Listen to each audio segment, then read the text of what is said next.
کیونکہ عزت اور ذلت کا احساس چھوٹے سے بچے سے پیدا ہو جاتا ہے. جو یوں آنکھ کھولتا ہے اور کچھ سننے اور بولنے کے قابل ہوتا ہے، اس کے اندر عزت اور ذلت کا پورا سسٹم بیدار ہو جاتا ہے. جب وہ مار کھاتے ہیں تو اندر ہی اندر ان کے اندر لاوا پکتا ہے. جب وہ 3 سال کے اسکول بھیجے جاتے ہیں اور روتے ہوئے جاتے ہیں تو ان کے اندر ایک نفرت پیدا ہوتی ہے، کیونکہ ماؤں نے اپنی ممتا، اپنی ماں ہونے کا حق ادا نہیں کیا، ان کو اسکول کے حوالے کر دیا. تو وہ مجھ سے چند مائیں کہ تو پھر کیا کریں، اسکول ہی پھر داخلے نہیں ملتے. میں نے کہا تو ہکو صرف یہی سکول رہ گئے تو میرے کو لیا میں 10 سال دا بھی داخل کر لوں. ویسے میں نے مذاقاً کہا کتنے اسکول میں آپ نے اسٹیٹس کیوں بنا لیا؟ یہ ماؤں نے اسٹیٹس بنا لیا کہ فلاں اسکول میں میرا بچہ پڑھتا ہے، فلاں اسکول میں میرا. ان کو تمہاری اولاد سے تھوڑا غرض ہے، ان کو تمہارے پیسوں سے غرض ہے. تو عزت نفس لا یقول الخنا. آپ کو ایک واقعہ سناتا ہوں. یہ واقعہ میرے گھر کا ہے، یعنی میں نے کہیں سے سنا نہیں، گھر کا ہے. جب ٹریکٹر نہیں ہوتے تھے تو بیلوں پہ کاشت ہوتی تھی. تو میرا تعلق ایک زمیندار گھرانے سے. 1961 میں سب سے پہلے پورے علاقے میں میرے والد ٹریکٹر لے کر آئے تھے 14,000 کا. تو بڑی ہل ہو گئی بھی میاں لبک 14,000 دا ٹریکٹر لے آئے. 14,000 وہ 1,000 کو نہیں دیکھتا تھا اس وقت. تو 14,000 کا ٹریکٹر، وہ تو سارے دھوم مچ گئی کہ میاں لبک 14,000 دا ٹریکٹر لے لے. تو وہ بیل ہوتے تھے. ہمارے ایک بیل نے چارہ کھانا چھوڑ دیا. تو 1-2 دن تو نوکر نے نوٹس نہیں لیا. تیسرے دن انہوں نے کہا میاں صاحب داند کہتے ہیں ہماری زبان میں، داند جڑا بیل ہے تا چارہ نہیں، پٹھے نہیں کھا رہا. تو ابا جی نے مرحوم نے بلایا ڈاکٹر. اس نے دیکھا، انہوں نے کہا جی کچھ نہیں، ٹھیک، کوئی مسئلہ نہیں. تو یہ چارہ کیوں نہیں کھا رہا؟ کہا ایک پتہ کوئی نہیں. تو ایک دیسی حکیم تھا ہمارے قریب.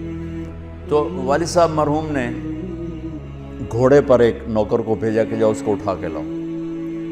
اس کو لے کر آئے تو اس نے بیل کو یوں دیکھا، کہنے لگا میاں صاحب انہوں پٹھے کون پاندا ہے؟ تو ایک ہمارا نوکر تھا اللہ دتا کسائی، تو اس کو دتو کسائی کہتے تھے. کہا ابا جی نے کہا جی اے ہے دتو، اوے اوریا.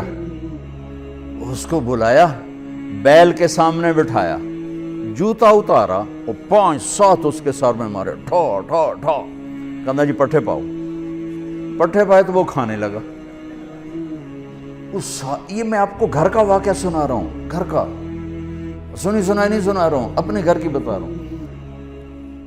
ابا جی نے کہا ایک ہی جادو ہے. انہوں نے کہا جادو نہیں ہے، یہ آپ کے نوکر نے اس کو کہیں کوئی سوٹیاں مار دی ہیں اور یہ وٹ کھا گیا تھا.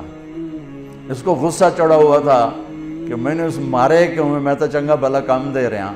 آج جب میں نے اس کی ٹھکائی کی تو اس کو تسلی ہوگی میرا بدلہ ہو گیا، اس پٹھے کھا گئے. عزت نفس تو جانور بھی چاہتا ہے.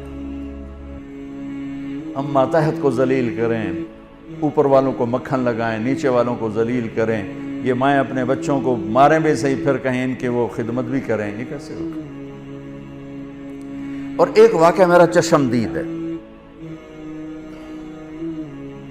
ایک میرے والد صاحب کو گھوڑے رکھنے کا شوق تھا، تو بڑے نسلی گھوڑے رکھا کرتے. ایک گھوڑا سفید رنگ تھا، اسے نکرا کہتے ہیں وہ، تو بہت خوبصورت اور بہت خوبصورت چلتا تھا. کوئی غلطی سے اس کو چھانٹا مار دیتا تو غصے میں کھڑا ہو جاتا تھا، چلتا نہیں تھا. پھر بڑی دیر کے بعد جب اس کا غصہ ٹھنڈا ہوتا پھر چلتا تھا. ایک دن میں اور میرا چھوٹا بھائی ہم دونوں تانگے پر، اور ہمارا کوچوان اس کو چلا رہا، چاچا گامو مرحوم اس کا نام تھا. تو اس نے اس کو چھانٹا مار دیا. یہ میرا دیکھا واقعہ ہے. وہ کھڑا ہو گیا، وہیں کھڑا ہو گیا. اس نے سارے زور لگائے اور ہلا نہیں. 3-4 آدمی بولا. جب ایسے کبھی گھوڑا تانگے میں کھڑا ہو جاتا تھا تو پھر ایک دیہاتی ٹرک تھا، 2-3 آدمی ادھر پہیے کو گھماتے تھے. پہیہ گھوم کر جب وہ تانگے کی لگتی تھی نا اس کو ہک اس کے پشت میں یوں پیچھے، تو پھر وہ چل پڑتا تھا. تو انہیں 3-4 ادھر 3-4 ادھر زور لگا لی, وہ ہلا ہی نہیں. اب دیکھیں انہوں نے کیا کیا, وہ نیچے آیا اور اپنی پگڑی اتاری اور اس کے پاؤں پہ رکھ کے کہنے لگا اللہ دا نام ہن تا ٹور پاؤ. یقین مانے میں آپ کو آنکھوں دیکھا بتا رہا ہوں. اس کے بعد اس نے آ کے لگام اٹھائی, گھوڑا چل پڑا. اب سیرت النبی کا ایک لفظ لے لیں تو آپ سب کے لیے کافی ہو جائے گا, میرے لیے کافی ہو جائے گا, ان مستورات کے لیے کافی, کہ ہم میٹھا بول نہیں بولتے. بطور ماں مجھے کیسے بولنا چاہیے ہم نہیں بولتے. بطور باپ مجھے کیسے بولنا ہے نہیں بولتے. بطور بھائی مجھے کیسے بولنا ہے ایسا بول ہم نہیں بولتے. بطور باس مجھے ماتحت کے ساتھ کیسے بولنا ہے ہم نہیں بولتے. بطور مالک مجھے نوکر کے ساتھ کیسے بولنا ہے ایسا ہم نہیں بولتے. ایک دوست کے ساتھ مجھے کیسے بولنا ہم نہیں بولتے. تو سارے معاشرے میں آگ لگ گئی, محبت نام کی شے مٹ گئی. وفا تم نہ دیکھو گے ہر روز کسی میں, زمانہ وہ ایسا عجیب آ رہا ہے. تو وفا کی محبت کیسے اٹھتی ہے جب یہ ناگن بن جاتی ہے. میرے رب کی قسم, پوری دنیا کا شہد کٹھا کروں تو ایک میٹھا بول اس سے زیادہ میٹھاس رکھتا ہے. اور اللہ کی قسم 7 سمندر کی کڑواہٹ اکٹھی کروں تو ایک زبان کا کڑوا بول اس سے زیادہ کڑواہٹ رکھتا ہے. ہزاروں سال پہلے اللہ اپنے حبیب کو ہائی لائٹ کرنے کے لیے, میں نے کیا کہا, صفات کی کوئی انتہا ہے میرے نبی کی, کس چیز کو ہائی لائٹ کیا ہے جس پہ معاشرہ خوبصورت بنتا ہے. لا یقول الخنا, جو کبھی ایسا بول نہیں بولے گا جو کسی کے دل کو توڑ دے, کسی کا آنسو بہہ جائے, کسی کی آہ نکل جائے, کسی کی فریاد نکل جائے.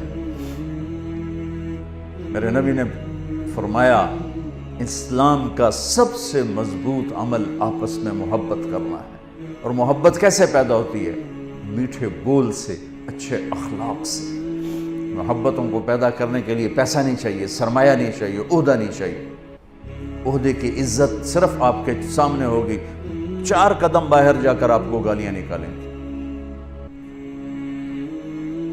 میں ایک جگہ بیٹھا تھا تو 2 آدمی میرے پیچھے بیٹھے تھے. تو ایک ہمارے علاقے کا بڑا آدمی انٹر ہوا, ساتھ نوکر, حقہ اٹھایا ہوا اور بیگ اٹھایا ہوا.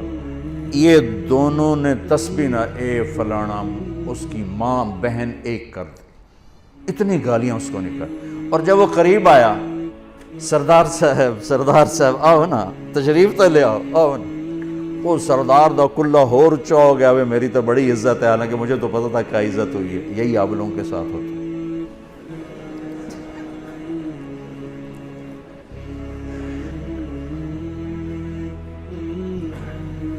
اگر آپ دلوں میں بسنا چاہتے ہیں, آپ دلوں میں بسنا چاہتے ہیں, ایک لفظ پہ عمل کر.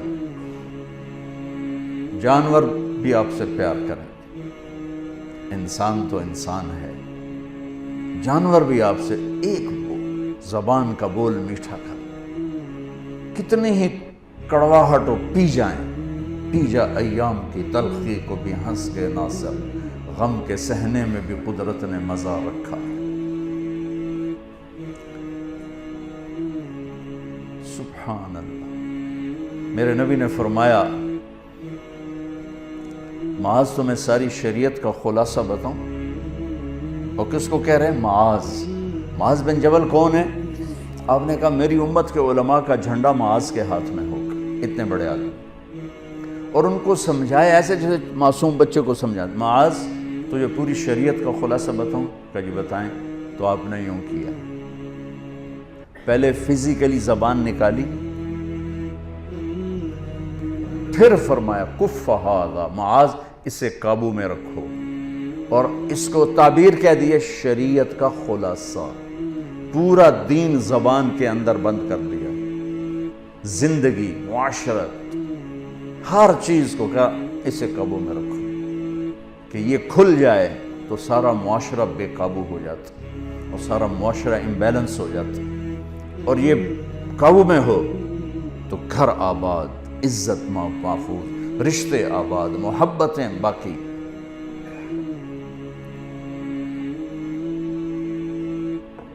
اور چونکہ یہ مشکل کام تھا تو یوں دکھا کے کیا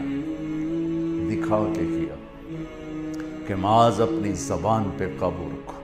وہ کہنے لگے یا رسول اللہ انؤاخذ بما نقول، جو ہم بولتے ہیں اس کا بھی حساب ہوگا؟ تو آپ نے کہا تیرا بھلا۔ وَهَلْ يُكُبُّ النَّاسَ فِي نَارِ جَهَنَّمَ إِلَّا حَصَائِدُ أَلْسِنَتِهِمْ، سب سے زیادہ جہنم میں دھکا دینے والی زبان ہوگی۔